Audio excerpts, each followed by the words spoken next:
passar então a palavra aqui ao Maurício, mas antes de passar a palavra, eu gostaria de fazer aqui uma pequena apresentação em relação ao nosso convidado, ao Maurício, do qual eu tenho todo o prazer de o receber aqui nesta conferência. Portanto, o Maurício, ao longo do seu percurso académico, teve um contacto com diversas áreas, nomeadamente com a engenharia, com o direito e com a administração. Atualmente é aluno de um curso de Gestão em Finanças Digitais com um ênfase muito próprio e específico no blockchain e na criptomoeda. Durante a sua carreira, em termos de percurso profissional, acumulou cargos como consultor de modelos de negócio e tendências com o blockchain, a tokenização de patrimónios e ativos digitais, consultor de investimentos, fusões e aquisições de empresas e trader, atualmente é trader de criptomoedas. Aprofundou o seu conhecimento sobre o blockchain enquanto membro do núcleo de jovens empreendedores e fez a ponte entre o digital e o próprio real, quando fundou a DAO Tokenizer, que é uma organização autónoma descentralizada e que representa o modelo de negócios que integra o blockchain. Pronto. O Maurício, eu vou passar a palavra ao Maurício e este fará uma breve introdução sobre a tecnologia blockchain, como eu tinha referido anteriormente. Maurício, boa tarde. Eu presumo que aí no Brasil ainda seja de manhã, não é verdade? Sim, que é de manhã. Pronto, Estamos Maurício. caminhando para a tarde. Eu dou a palavra ao Maurício, pronto, e está livre de avançar com a sua apresentação. Obrigado. Obrigado, professor Ricardo. Vou tentar ser o mais claro e objetivo possível. Com toda certeza, para abordar um tema como blockchain, não daria para ser em um dia, uma semana, mas vamos tentar aqui passar, pelo menos, a origem, né,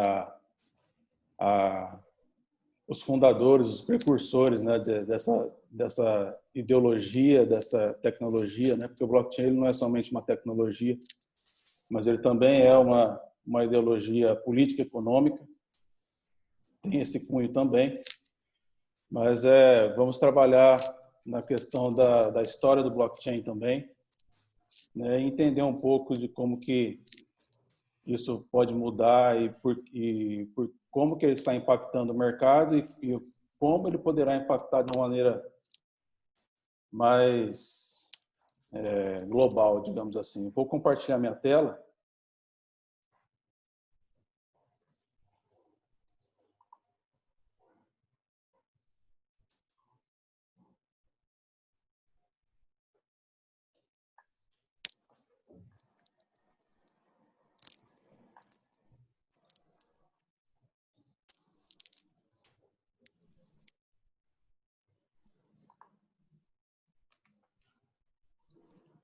Tá certo, professor, a tela da apresentação? Ah, sim, vê-se perfeitamente. Obrigado. Ok.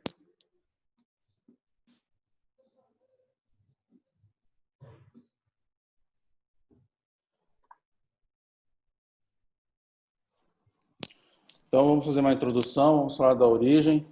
Primeiro de tudo, gostaria de colocar o que é o blockchain.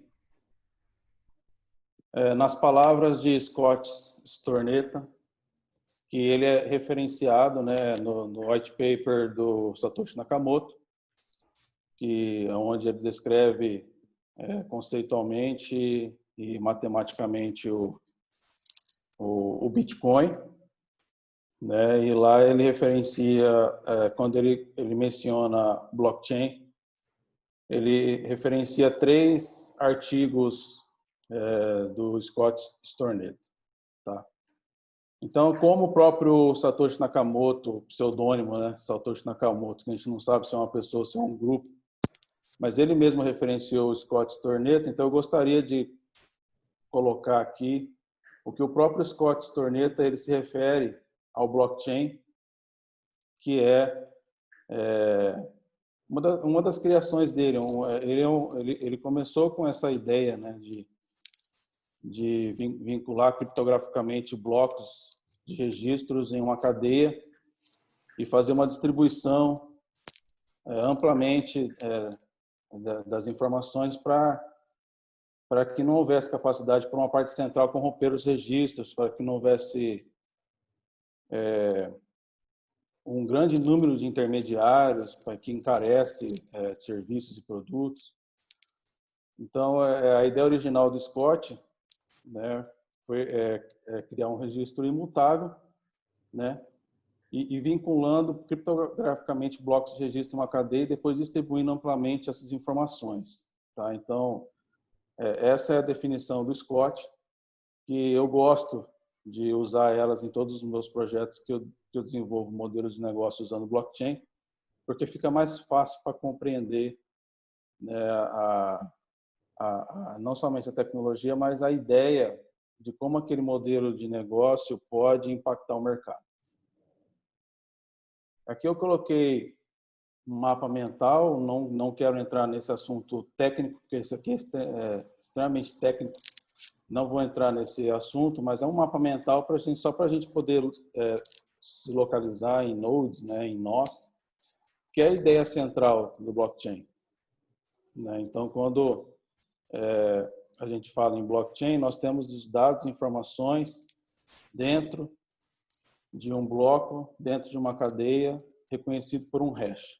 Tá? Então, só queria deixar isso aqui para não passar batido. Os precursores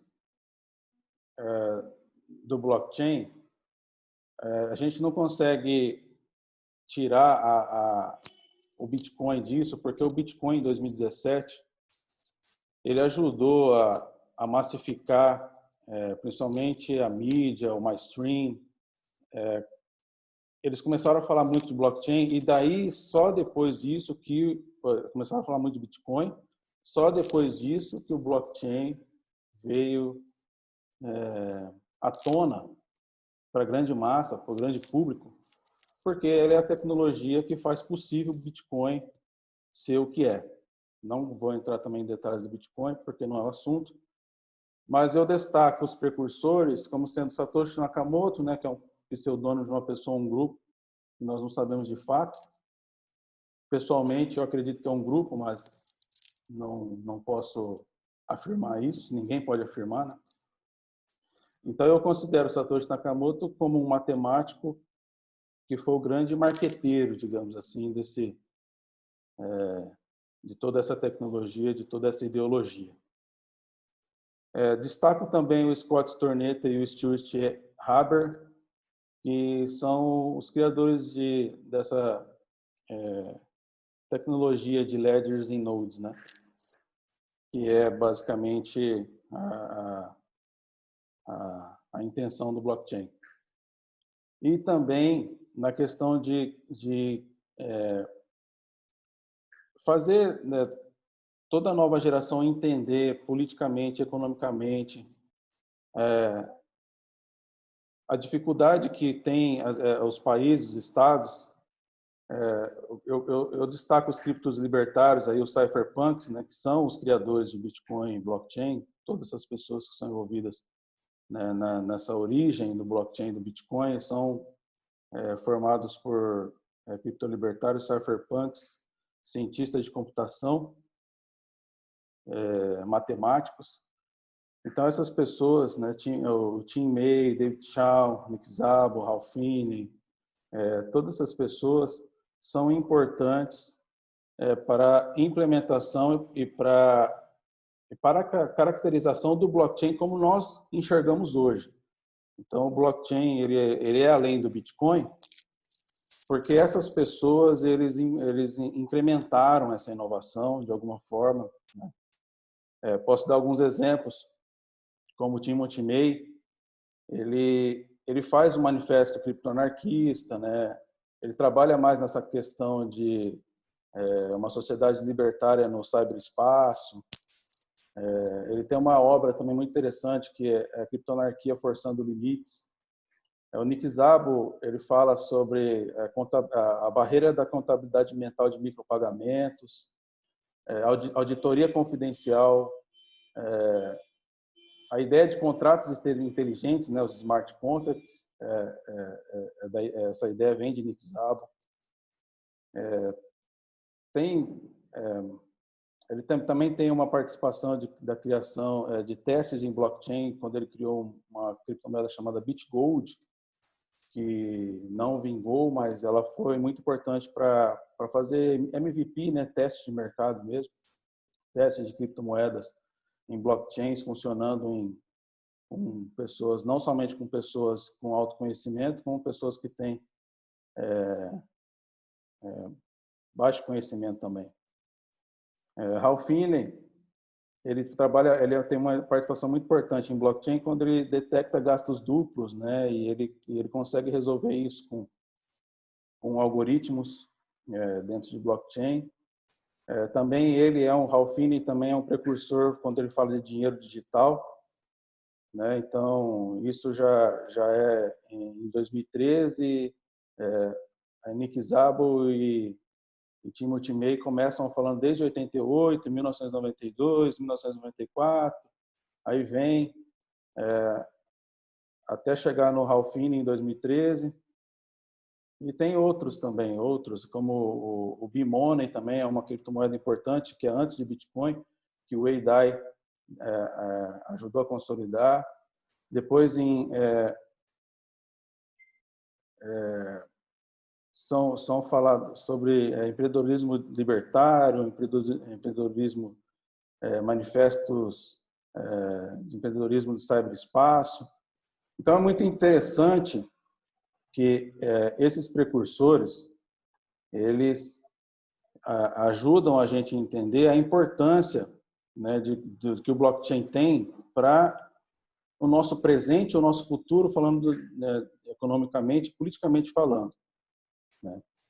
Uma questão de brigar e lutar pelas nossas liberdades, né, como indivíduo. Então, assim, se vocês quiserem mais informações, tem um link aqui, o cypherpunks.com.br/biblioteca, que é um grupo de cypherpunks brasileiros que ajudaram a traduzir para a língua portuguesa. Tá? Todos esses documentos que eu mencionei para vocês estão lá e ainda estão sendo traduzidos outros. A história do blockchain, ela é uma tecnologia, a blockchain é a tecnologia por detrás das criptomoedas, né? Que ela permite que todos da rede alcancem uns aos outros sem necessidade de um terceiro para validar as transações. Ou minimizar a figura do terceiro, do validador, daquela outra pessoa, porque para poder ter uma confiança dentro de uma rede. O começo, a ideia por trás da tecnologia blockchain foi descrita no ano de 1991, quando os cientistas da computação, o Stuart Haber, né, e o Scott Stornetta, eles introduziram uma solução computacionalmente prática para documentos digitais, uma vez que eles eram gerados com registro de data que não podiam ser adulterados. Então, esse sistema utilizava uma cadeia de blocos protegidos criptograficamente para armazenar os documentos com registros de data e hora. Aqui aí já entraria em termos técnicos, não quero entrar nessa parte de termos técnicos, mas tem uma característica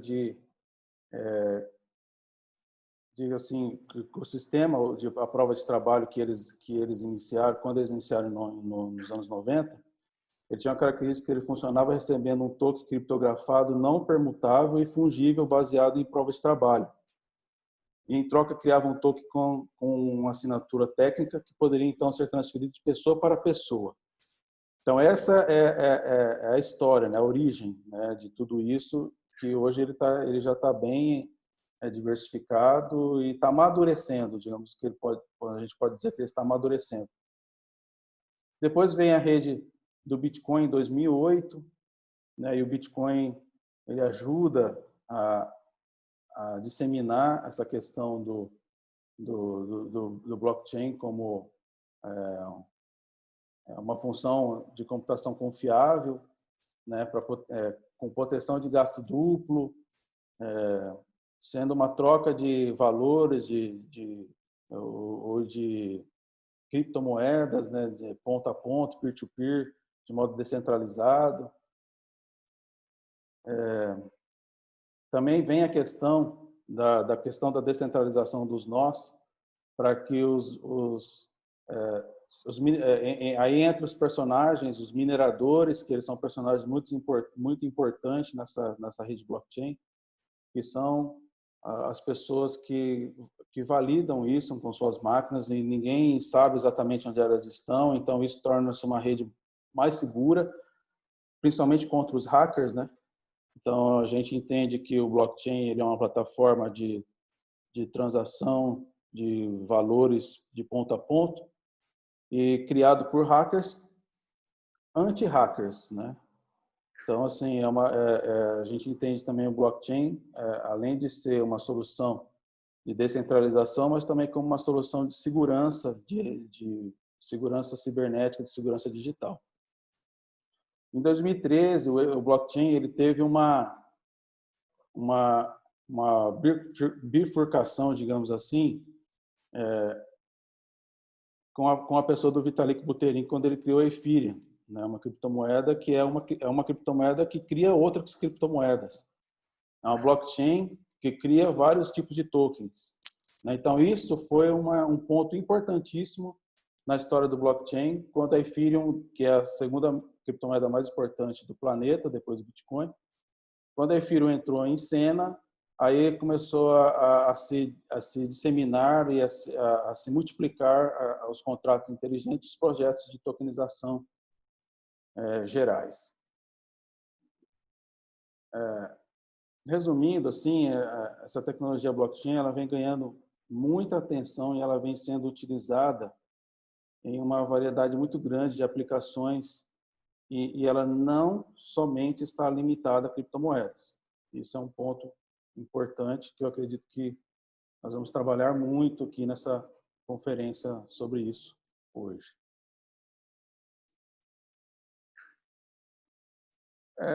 Para a gente entender a visão um pouco, como eu citei os criptolibertários, para a gente entender, a gente precisa entender 3 grandes momentos sociais do século passado, né? Para a gente poder entender o presente, quais são as guerras que nós estamos guerreando no presente.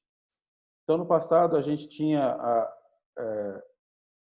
as lutas sociais aí, né, que está em voga agora, né, que o pessoal está falando muito no mundo inteiro, que é o fascismo, o comunismo, o liberalismo, né? E a gente tem, só porque meu tempo está terminando, só para concluir, hoje nós temos outras guerras. A guerra cibernética, a guerra biológica, tracking de textos, tracking de voz, tracking facial, escravização de dados por mídia programática, exploração de dados, controle social pelo digital, manipulação genética. E aqui eu quero deixar claro que se a gente não tiver uma proteção de dados e de identidade via blockchain, nações poderão manipular geneticamente um povo inteiro e daqui a alguns anos ter uma raça mais evoluída que a outra, uma raça superior dominante. Então, o blockchain ele ajuda até nessas questões de guerras. Essas guerras que nós estamos vivendo hoje, né? E onde que o blockchain ele entra em tudo isso? Na questão de coletas de dados, essas coletas de dados que hoje, da forma como ela é feita hoje, ela pode gerar uma tirania digital. Então, por isso, nós precisamos proteger a identidade, eliminando o máximo possível de terceiros nessa troca de informações, troca de valores, troca de informações de ponto a ponto. Então, assim, por que criaram o blockchain? O blockchain foi criado justamente para proteger a identidade do indivíduo. E, se possível for, eu não vou cravar dizer que é para eliminar terceiros. Não. Se possível for, eliminar o máximo os terceiros, que são os validadores, os agentes de confiança dessa rede, que encarecem os produtos e serviços no mercado. Então, é isso, professor Ricardo, da minha parte. Eu queria só encerrar com uma frase de Ralph Finney, que é um dos criadores, aí, dos precursores de blockchain, que ele fala que o computador pode ser usado para libertar e proteger as pessoas em vez de controlá-las. Se alguém quiser mais informações, aí deixo meus dados, o meu e-mail, né? mauriciomassaro@blackroad.com, que eu posso estar passando, inclusive, até essa apresentação.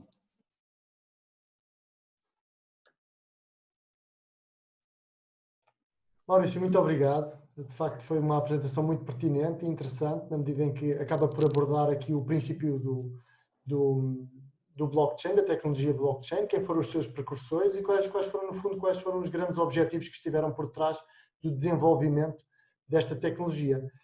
Sobra-nos aqui cerca de um minuto, um pouco mais de um minuto. Eu não sei se alguém tem alguma questão. Se alguém tiver alguma questão, pode colocar, dirigir diretamente ao Maurício, pode colocar no campo das perguntas, aliás, do chat da página do YouTube. Vamos só aguardar aqui cerca de um minuto para ver se aparece alguma questão. Até o momento ainda não surgiu nenhuma questão. Seja como for, Maurício, eu vou aproveitar-me também do conhecimento do Maurício e também aproveitando que não surge ninguém, eu tive aqui uma conversa preliminar com o Maurício para combinar mais ou menos aqui, alinhavar mais ou menos o que é que seria pretendido aqui na conferência, e recordo-me perfeitamente que o Maurício no Brasil só compra produtos, ter contado uma história que só compra produtos se tiver o QR Code que permite fazer o track de todo o percurso de um determinado produto que compra no supermercado, não é verdade, Maurício? Sim. Por quê? Porque a gente não sabe mais essa questão dos produtos, a questão de fabricação. Por exemplo, se a gente comprar uma roupa, essa roupa foi fabricada por mão de obra escrava, onde que ela foi fabricada? Se for alimentos, como que ele foi produzido, quais tipos de venenos, né? Porque eles usam venenos, né? Qual é a quantidade? Será que eu posso morrer ou não com aquela quantidade? Então, essa questão do QR Code, de você ter em blockchain, é fato. Assim, o QR Code chegou primeiro que o blockchain nas prateleiras do mercado. Então, não é tudo que tem QR Code que tem blockchain. Mas, o que a gente tem que entender nisso é que o mercado já está preparado para receber as informações via blockchain. E o QR Code, ele é uma tecnologia que facilita que as empresas, indústrias, o comércio, eles implementem blockchain para que possam pegar essas informações de fabricação, informações de mão de obra, enfim, todo tipo de informações de todo o processo desse produto, como que ele foi feito, para que a gente tenha esse conhecimento e a gente possa escolher entre um determinado produto ou outro, não somente pela questão da imagem ou do marketing que foi feito, mas também pelo processo de como foi fabricado aquele produto. É verdade, é verdade. Eu tenho lido umas coisas sobre blockchain e, de facto, isso acaba por confirmar tudo aquilo que tenho lido.